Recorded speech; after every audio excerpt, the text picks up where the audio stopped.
Is it on? Are you on? What's going on? Okay, it is recording. See, this is why people think I'm a boomer. Okay, so I want to try to wrap up some things. This will help you for the crossword puzzle that I gave you. It's just some terms about unions. And so I've got some guys in here that's going to be doing this with me, and hopefully the rest of you can get caught up too. So a little lecture on unions. I call them labor unions or just a union. The end of course exam people call them labor organizations. What we're talking about basically is workers, right? Either one, either labor union, labor organization, either one. It's just a bunch of workers. Now, do any of you three think you know what goes in that blank right there? Yep, strength in numbers. This is my definition of this, of a labor organization or a labor union.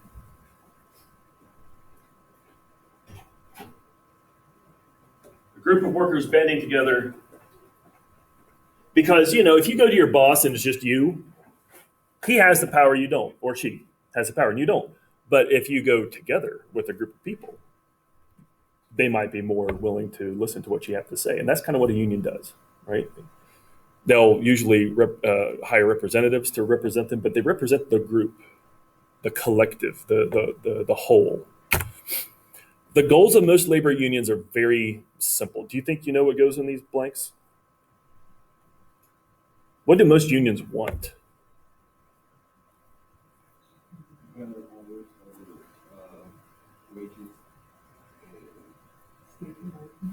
Very good. Better hours usually means shorter hours. Better wages, better pay, obviously. Better working conditions.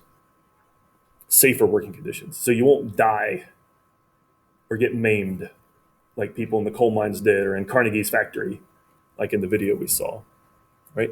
If this is all that you care about, those three things, the big three right there, this is called bread and butter unionism, right? It's the most basic thing that unions do. Did any of you ever eat a bread and butter sandwich when you were a kid growing up? I used to, right? I mean, my family wasn't poor, but my family wasn't wealthy either. So sometimes, just a snack would be butter on bread. It's very simple, right? Now, you might think me weird. Well, I know you already do, but you might think me even weirder when you find out one of my favorite things to do when I was a kid, one of my favorite snacks was a cheese sandwich. Not grilled cheese. What I mean by this is I would take two pieces of white bread, right?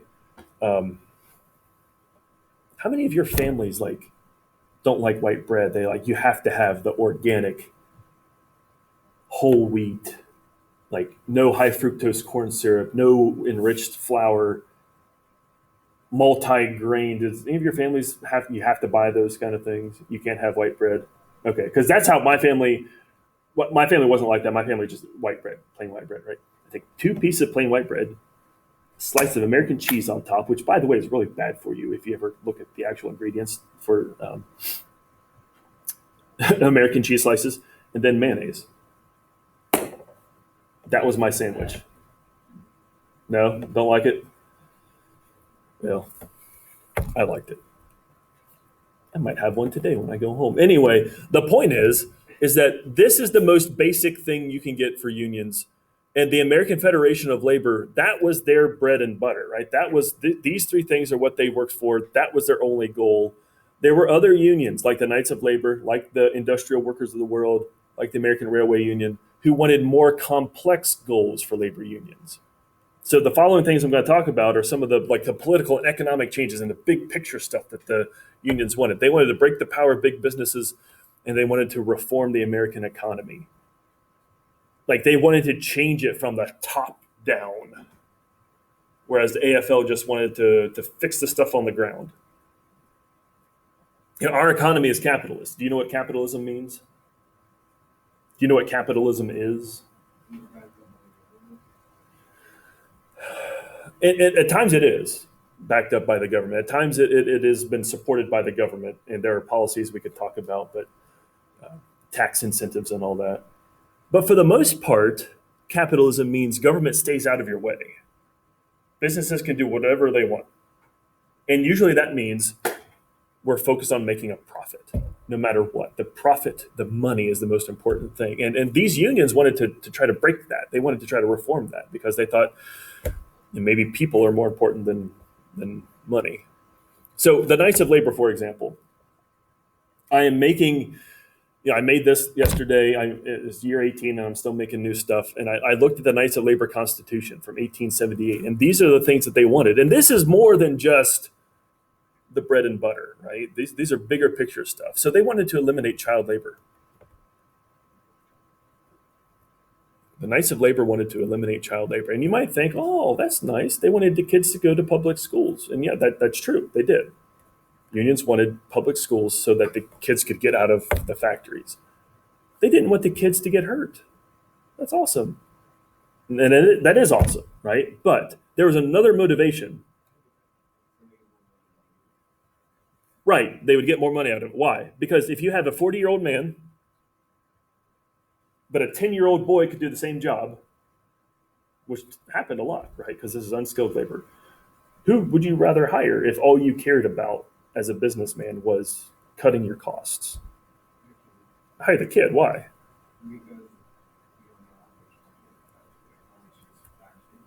Right. Like you can pay him pennies. We have to pay him dollars. The older man, right? You get the little kid. So, and essentially, one of the goals of the Knights of Labor is to eliminate labor competition by eliminating child labor. They wanted an 8-hour workday. Now, they didn't get the elimination of child labor until the early 1900s. But they did get this for government employees, an 8-hour workday in the 1880s.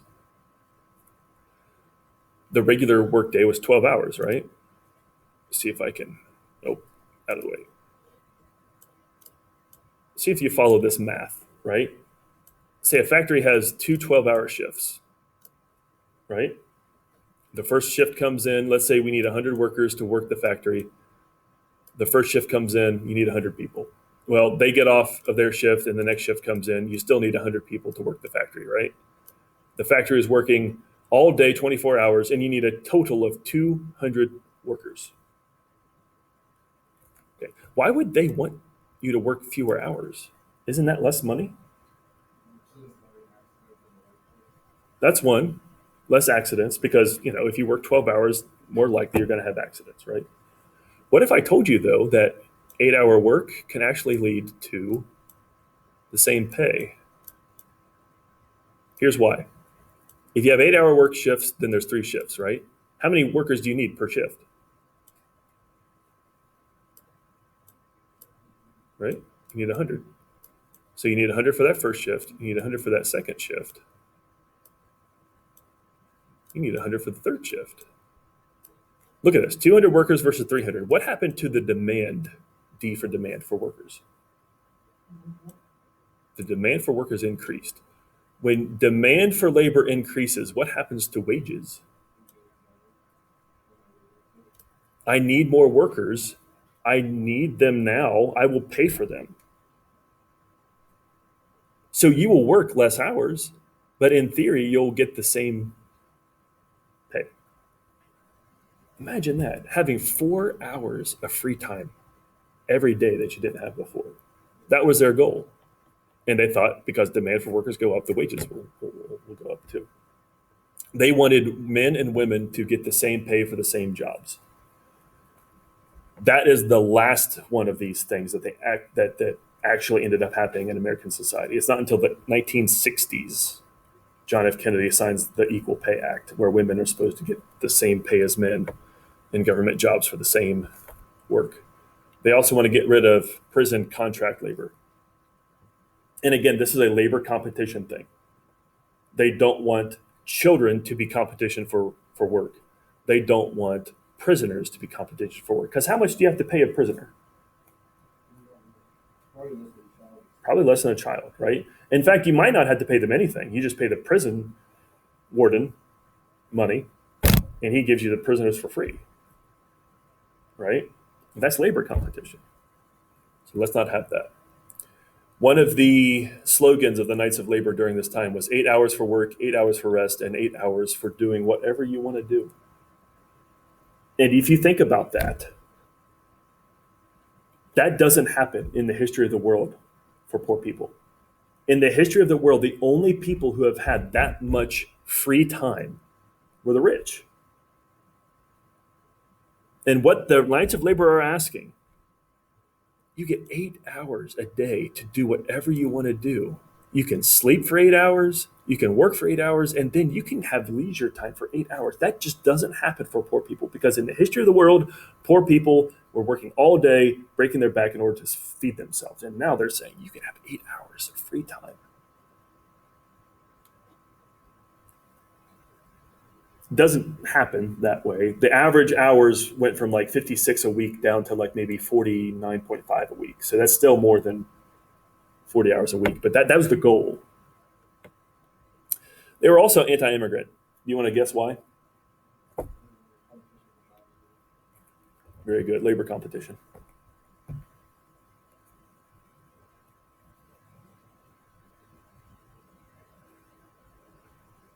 It's not necessarily that they're racist, but there might have been some of that. Right? It's just that they don't want children to be competition for jobs. They don't want prisoners, and they don't want immigrants to be competition for jobs. And again, notice these are bigger than the bread and butter things. These are like big structural changes to our society.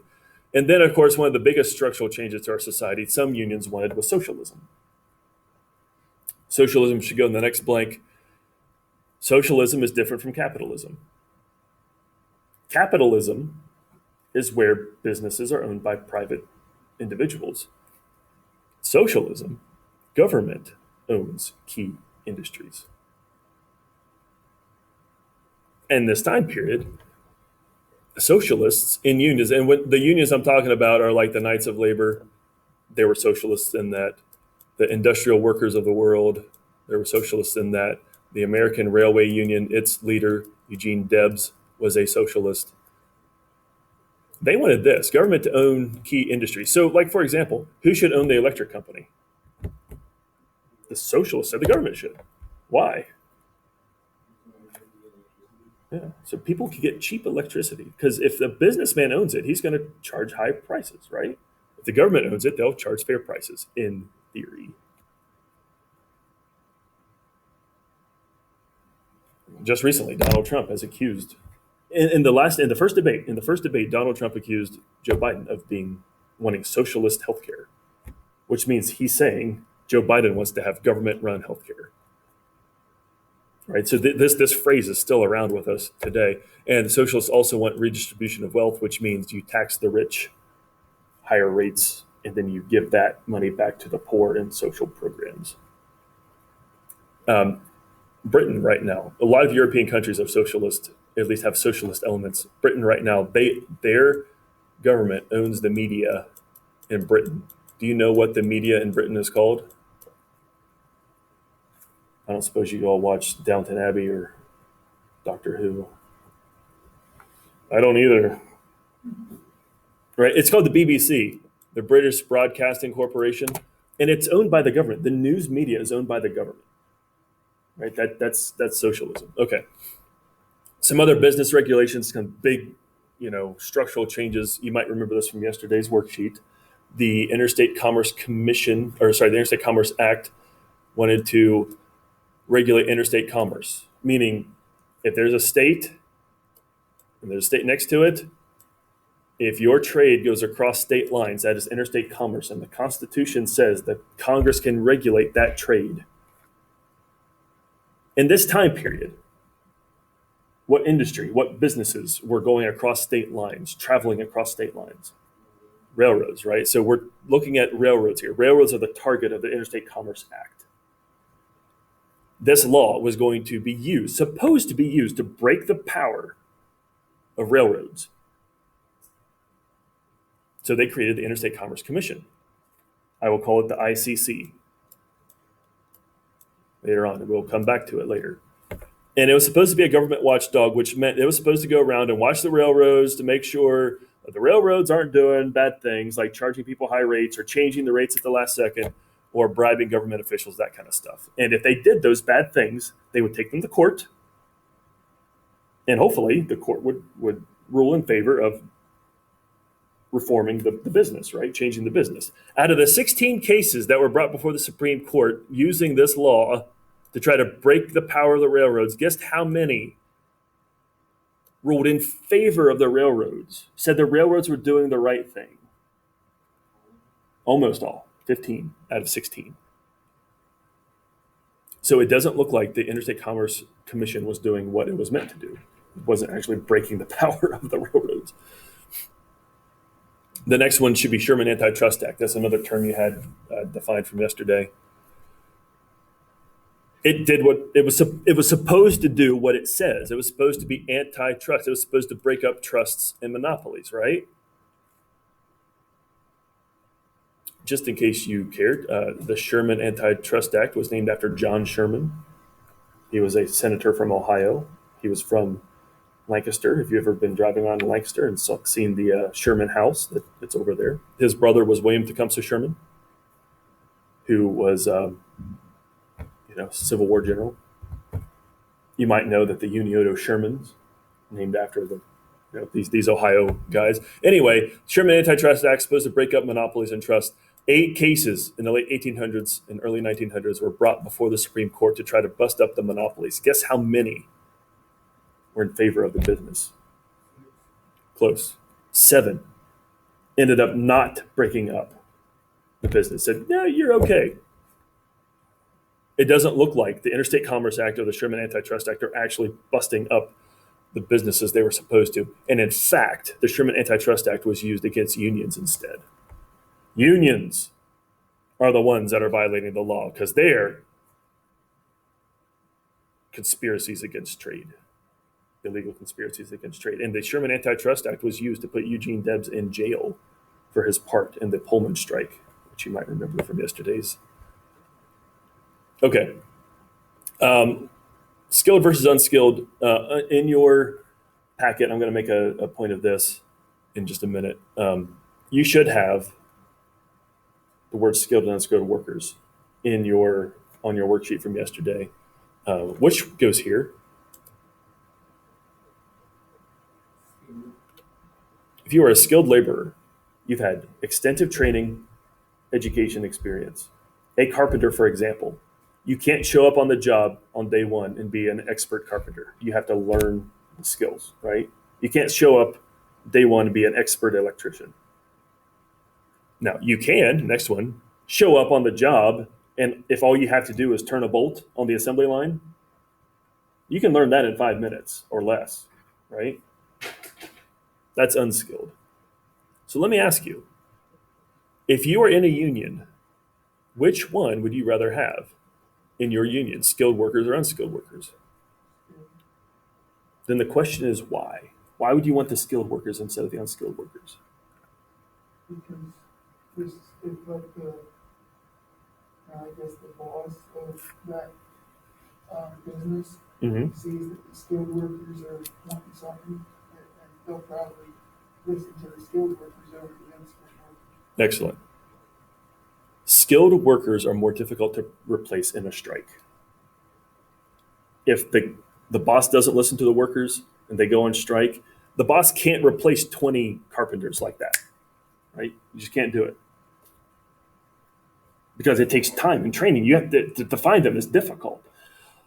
But if you have unskilled workers, I can replace those easy, right? Because it only takes me 3 minutes to train them. Then they can do their job. Of those 4 unions, can you flip over into the next page here? Let me just show you this real quick. Of the 4 unions, right here, which one is the only one that had skilled laborers? The only one that said skilled workers only. Do you know? The American Federation of Labor. Right? The AFL was the only one that said we want only skilled laborers. And that's why the AFL was so successful at getting better wages and better hours and better conditions for their workers. Because you can't replace them. And in fact, the AFL is still around today. It's like the biggest labor union in the country. The other ones, they're gone. They don't exist anymore. AFL is still there. Some terms. If you are a worker that is hired to replace a worker on strike, you were called a scab during this time period.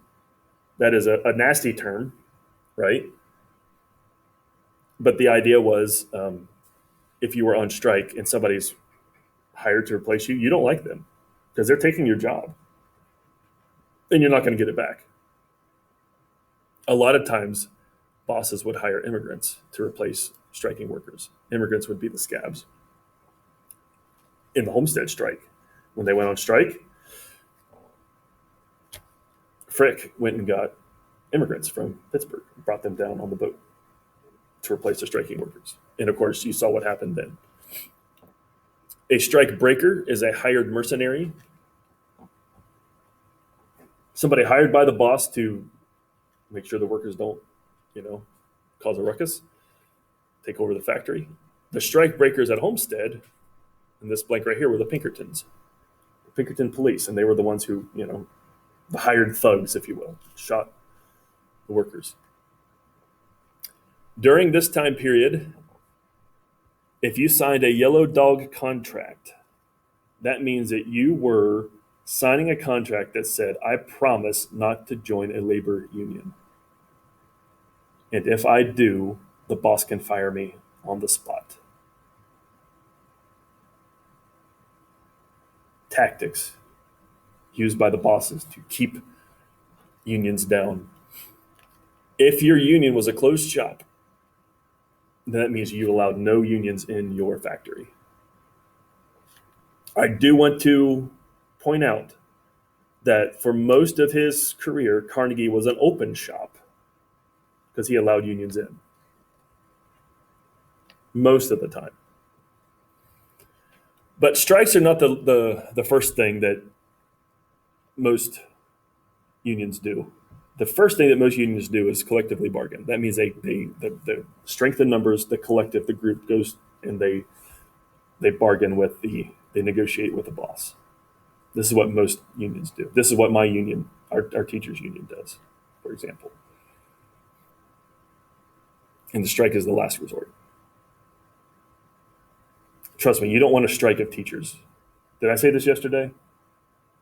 You don't want teachers to go on strike. You might think that that'd be awesome and you wouldn't have school, but what would happen is the superintendent would hire substitutes and you'd have an entire school full of substitutes teaching every day while the strike was going on. It would not be,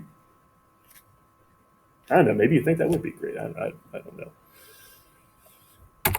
Okay, I will take those for points. Does anybody need any blanks repeated?